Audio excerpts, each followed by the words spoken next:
Tommy V in Michigan. He was on fire this morning. Okay, thank you, Tommy V in Michigan. Yes, sir. If you share my prayers. Tommy V's on. Yeah, we'll jump over there. Tommy V doing great stuff over there.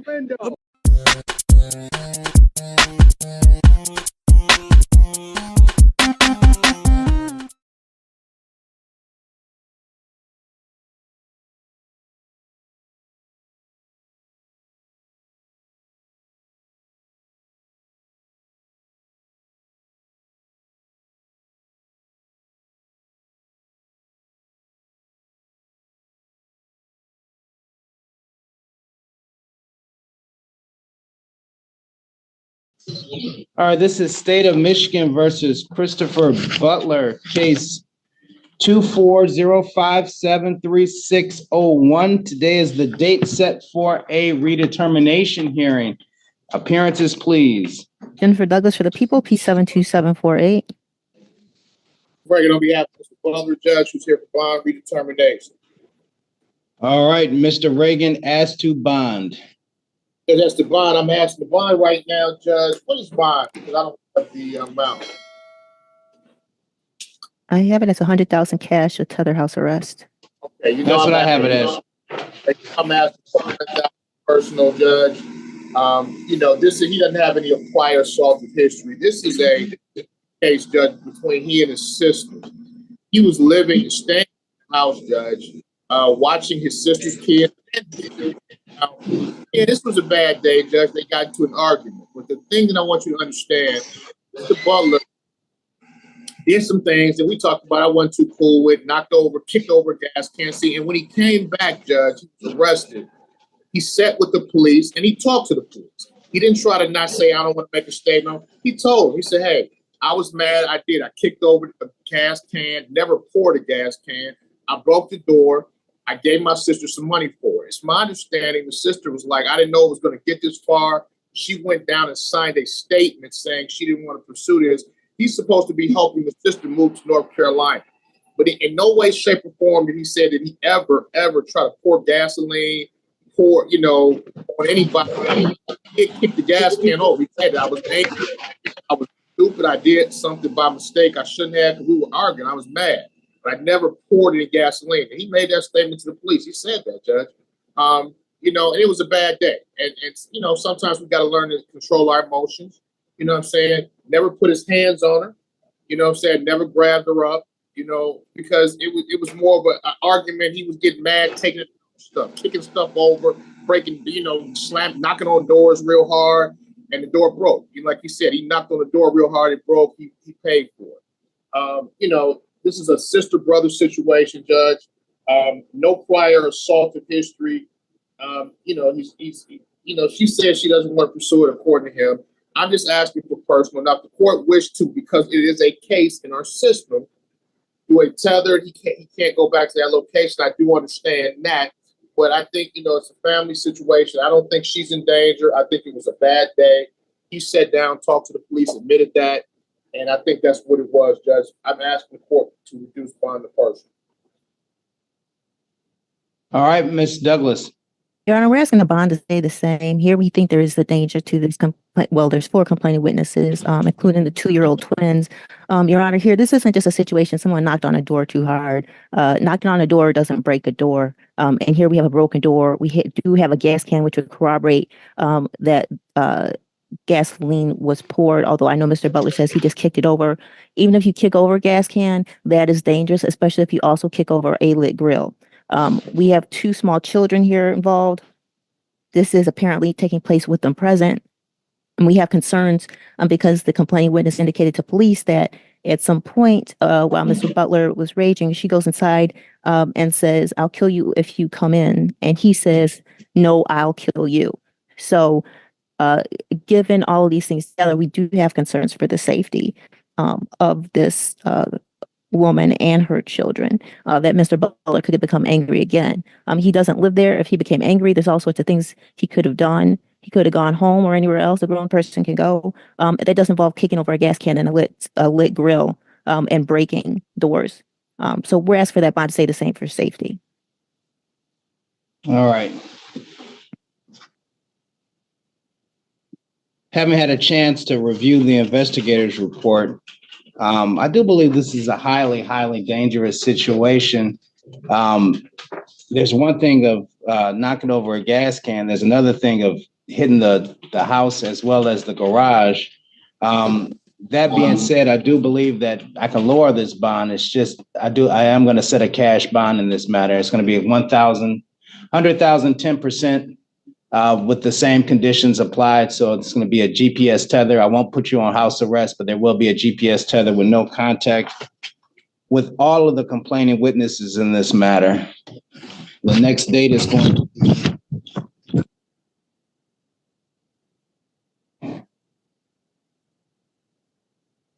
May 31st, 2024, before Judge Sabri. So 100,000, 10%. Very much.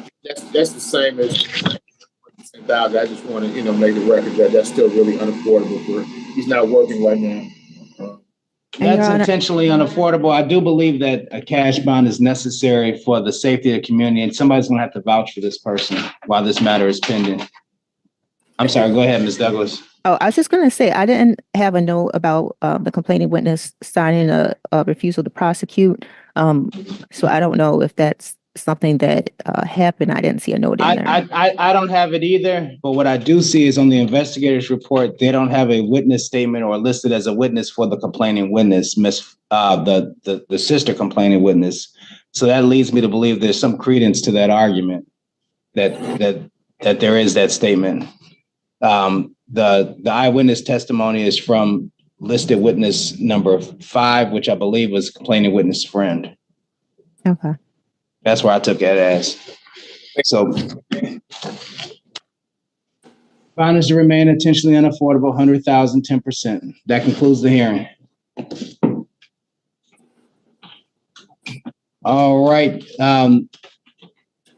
The inmate division 1, 6th floor. Ma'am, can you hear me?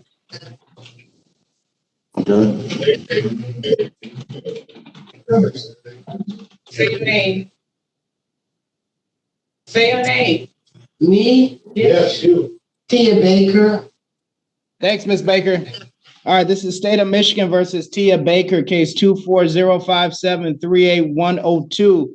Today is the date set for a bond redetermination hearing. Appearances, please. Jennifer Douglas for the people, P72748. Right on behalf of Ms. Baker, who's here for bond redetermination.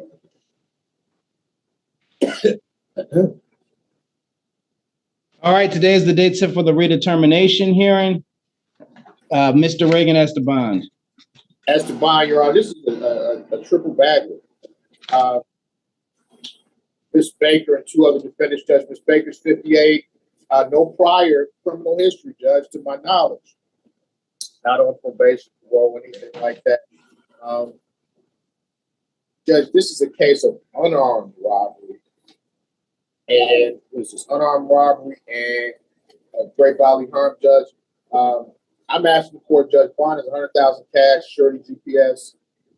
I'm asking for a personal bond, no contact with Zachary Murphy, Judge, who's a complaining witness in this matter. Again, no prior assaultive convictions. She works as a real estate agent. She's also a property manager. So I'm asking the court respectfully, Judge, to grant a personal bond in this matter based on her lack of history. All right, Ms. Douglas. Your Honor, we're asking for the bond state $100,000 cash or surety. Your Honor, my note said that she had been given a tether curfew, but I know the register of actually says tether house arrest. I did this arraignment. Your Honor, we think that there's a danger here that this complaining witness. We do also actually think that there is a danger to a wider public, and this is why. Your Honor, here we do have admissions from Ms. Baker. This is essentially, the allegations essentially add up to a very horrendous attempt to illegally evict somebody. We have a laptop stolen and then an extortion attempt to get the complaining witness to leave the property. And when he tries to grab his laptop back when they come, he's beaten by the 2 men with Ms. Baker. Someone takes his keys and tries to take his car.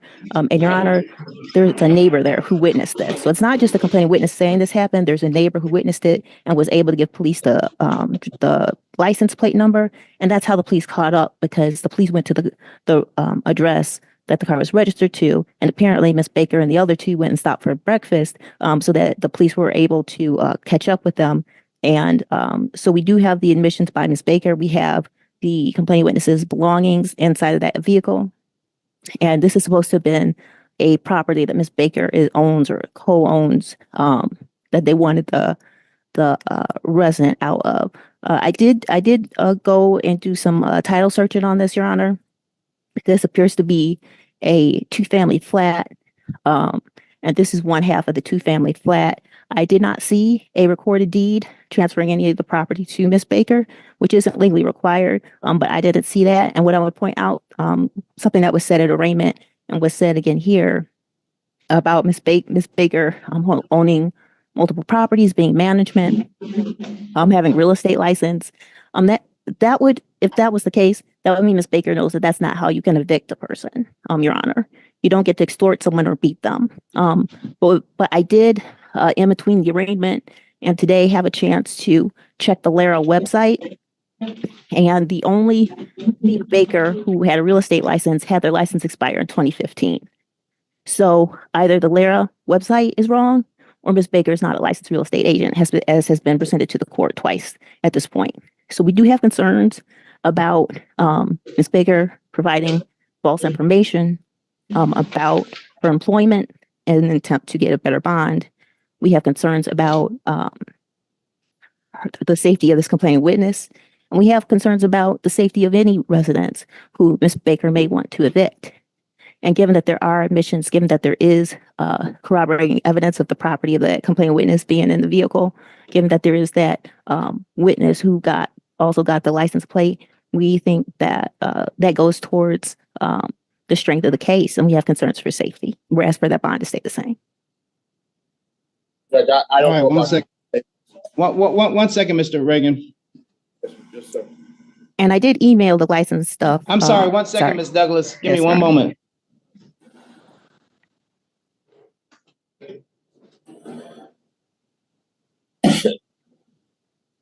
All right, Mr. Reagan, go ahead. No, Judge, I'm saying that, I don't know about a real estate license, Judge. I do know that, we're talking, like you said, landlord tenant a little bit. Laura could be wrong. It could be listed under something else. It's a whole lot. I mean, I think the bottom line here, just looking at these allegations, that's all we're dealing with. We're not trying the case per se. That she should not have contact with Mr. Murphy.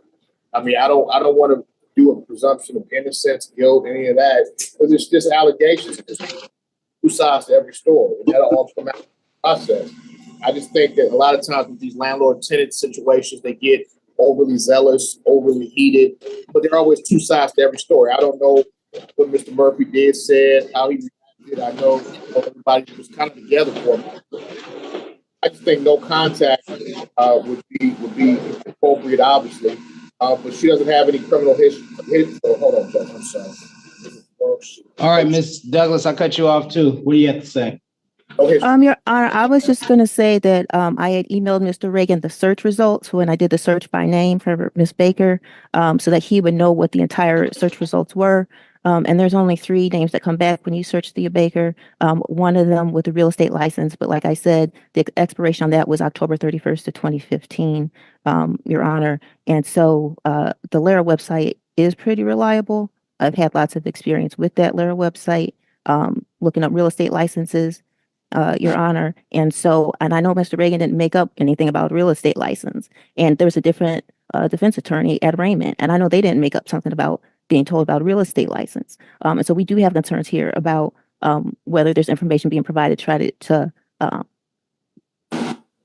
I don't know, Ms. Douglas. Okay. I can care less whether there's a real estate license or not. I don't know which is worse in this situation. But what I do have is a situation where someone was assaulted 3-on-1, which is far from a fair fight. and a laptop being stolen from someone's house that, you know, they're living in, which is an extremely dangerous situation. I was inclined to give a personal bond because I don't believe that there's a safety issue, but I am going to add a tether because these individuals should have no reason to be at this house or in contact with the complaining witness. The 5052 Ivanhoe address while this matter is pending. Ms. Baker, can you hear me?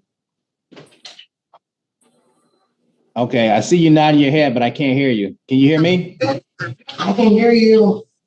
Ms. Baker, I'm going to amend this to a personal bond, $100,000 personal bond. You're to have no contact with this while this matter is pending, no contact with the complaining witness while this matter is pending. You are not allowed to have an agent on your behalf deal with this address while this matter is pending. Do you understand? Yes. All right, ma'am, your next date is going to be June 4th, 2024 before Judge Sabri. June 4th, 2024 before Judge Sabri. Is there anything further as to this matter? There's no tether? I said a tether for sorry. monitoring purposes, but no house arrest and no curfew. I just want to make sure that there's no contact with that Ivanhoe address. And no contact with with the complaining witness while this matter is pending. All right, Ms. Baker, you're all set. That concludes the hearing. All right, this is State of Michigan versus Janita Hord, case 24057387001. Today is the date set for the redetermination hearing. Can I have appearances, please? Jennifer Douglas for the people, P72648. Cliff Reagan on behalf of Ms. Hord. Your Honor, Ms. here for bond redetermination. And Ms. Hord, could you state your name for the record? Name is Janita Hord. All right, thank you, Ms. Hord. Mr. Reagan, ask the bond. As to bond, Your Honor, my client's bond is $25,000 cash. We're asking for personal. This is a situation, Judge. Allegedly, she was staying at a boarding house, a rooming house with several individuals. The complaining witness, Judge, and you know the report reads one way. You know, obviously it reads one way because she's charged. But there's another side to it. My client tells me that her and the complaint were into a verbal argument. Some threats were made. She was threatened. He threatened to kill her. Came at her. She grabbed a hammer. He grabbed her by the neck. He put his hands on her neck, started to choke her quickly. The minute he did that, she immediately pushed, swung, and hit him with the hammer. So now, I don't know what the witness saw. There's a witness that said, hey, I saw the defendant. That's all the witness says. They don't talk about anything else. And I don't know if the police asked, what else did you see? What else, you know, when they write these reports, Judge, they write them so one-sidedly a lot of times, just so they can get probable cause. They don't tell the whole story. My client said she also called the police as well. Now, one of the things that I had a little issue with is that, you know, when she called the police, she told them she was going to go to work. She needed to go to work, you know, which I asked her that you needed to really stay there. You didn't really need to go to work. But regardless of that, Judge, when the police came back later at night, they came back to her based on what the complaint stated. They tried to arrest her. And it's my understanding it took her by surprise. She didn't know what was going on. And there was, I guess, some words that were said. Bottom line, Judge, she's going to go stay with her mother. She's not going back to that location. She's 23. She's been at this particular place since February of 2024. You know, she doesn't make a lot of money at all, Judge. You know, no children. So I'm asking the court, Judge, if she can have a one-time escort to get her belongings, not go back to that location. I'm asking the court to do that because I think that there are going to be two sides to this. Once we get to court, she's going to tell her side of the story, and that's another version, Judge. I think that the court would want to hear. All right, Ms. Douglas. Yeah, we're going to ask the bond to stay the same. Here we have something that's highly assaultive in that there was allegedly a hammer used in this incident, and that it was 3 different strikes, which could have caused serious injury. Here, it doesn't appear to have been a serious injury, but we have to be concerned that this was allegedly provoked by argument over clothes in a dryer. There is a third-party witness, Your Honor, so it's not just the complaining witness making statements. And so we do have concerns about safety here. The complaining witness allegedly had 2 lacerations on the top of his head. And so we have concerns about safety, and we're asking for the bond to stay the same. Mr. Reagan, you indicated that a second location that your client can stay at? Mother, that's correct, Judge. She's gonna go live with her mom if allowed. I'm sorry, you're breaking up on me. She's gonna go live with her mother, Judge, if allowed to. Is that in Detroit? That is that in Detroit, Miss Hord. Yes. All right, I'm gonna reduce the bond to 25,000 personal with the GPS tether. The defendant is not allowed to go to the address where the incident took place on Lakeview while this matter is pending. I'm not gonna allow for an escort. If there has to be some removal on the items, it's gonna have to be third party while this matter is still happening. No contact with the complaining witness in this matter. No contact with that address at 5. Next date will be June 4th, 2024, before Judge Sabri.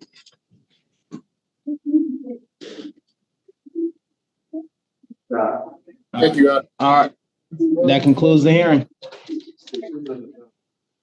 There we go. Sir, can you tell me your name? Tyrone Bird. All right, this is State of Michigan versus Tyrone Bird, case 240573810. Today is the date set for a redetermination hearing. Appearances, please. Jennifer Douglas for the people, P72748. Prayed on behalf of Mr. Tyrone Bird, Your Honor, who's here for bond redetermination. All right, Mr. Bird, could you state your name for the record one more time? Tyrone Bird. All right, thank you, Mr. Bird. Mr. Reagan has the bond. As the bond, Your Honor, Mr. Bird is 34, has an acquired disorderly judge, works at Wendy's. Hopefully he still has his job, Judge. Bird, I think, was caught up in an illegal eviction situation, one of 3 defendants, Judge. Well, he should not have been involved in it. I don't know what kind of information he was given to say, hey, maybe we need to get this person out. This person's illegally being here. It's a lot that goes into these stories, Judge. Obviously, 100,000 cash, I do think is excessive. I'm asking for a reduction. I'm asking for personal bonds, not to have contact with the Ivanhoe address or Mr. Murphy while this matter is pending, Your Honor. But I am asking for a reduction in funds. All right, Ms. Douglas. Your Honor, as for this bond stay the same. Mr. Bird is accused of being one of the people who was actively involved in the assault, that after being involved in an extortion attempt involving the laptop, that he actually was beating this complaining witness, that he was involved in trying to take that complaining witness's vehicle, Your Honor, and he was in the car with the complaining witness's belongings. So, Your Honor, we definitely have concerns for the safety of the complaining witness. This is apparently a situation where all the complaining witness seems to have done was live inside his home and then also try to get back a stolen laptop. And he was beaten. There is the third party witness of the neighbor. So we do have concerns for safety. We're asking for that bond to stay the same, Your Honor. Mr. Bird has a pending case out of 25th District Court. That's case number 24L0211OM, date of offense, February 9, 2024. He was originally charged with domestic violence, was allowed to plead to disorderly person. He pled March 1st. There was a bench warrant issued April 11th. I don't know what the basis of that is, but there was a bench warrant issued in that case. I did check my court again today, the register of actions, and I don't see any update as far as him having been arraigned on that warrant or going back. So, Your Honor, We do have concerns about safety. We have concerns that there's that open case where there's a bench warrant where he was allowed to plead down to disorderly conduct. We're asking for that bond to stay the same. All right, Mr. Byrd, are you okay? No, I'm just hearing stuff that doesn't make any sense to me. Do you need a minute? I can come back to this case. No, I'm listening.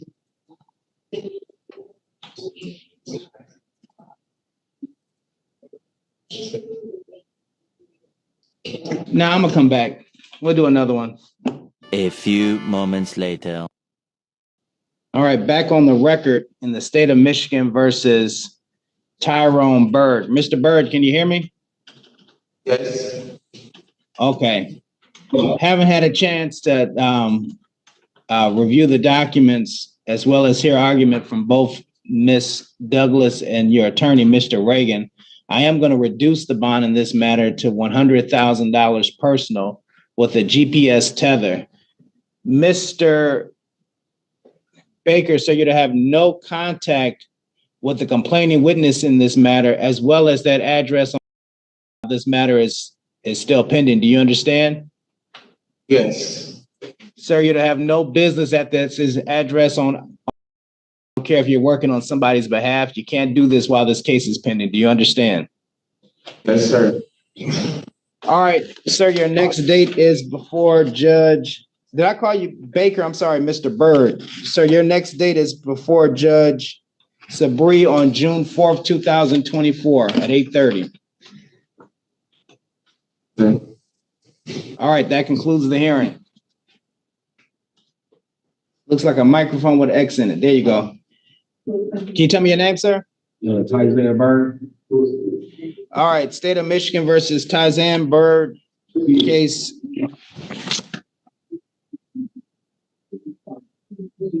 Two 405738102. Today is the date set for redetermination hearing. Appearances, please. Jennifer Douglas for the people, P748. Right on behalf of Mr. Tyson Byrd, Your Honor, we're here for bond redetermination. All right, today is the date set for redetermination. Mr. Reagan has the bond. That has for the same bond as the other Mr. Byrd. My client has no prior criminal convictions, not on probation. He does landscaping for a living. Understands to have no contact with that location. So I'm asking for the personal bond the same as the other Mr. Byrd, Tyrone. All right, Ms. Douglas. Your Honor, we're asking for the bond to stay the same. We believe there's a danger to the complaining witness. Mr. Byrd actually teamed up with the other Mr. Byrd to physically assault the complaining witness. So 2 against 1, Your Honor. Here we have a situation where Mr. Byrd was also in the vehicle that contained the complaining witness's belongings, which corroborates what the complaining witness said.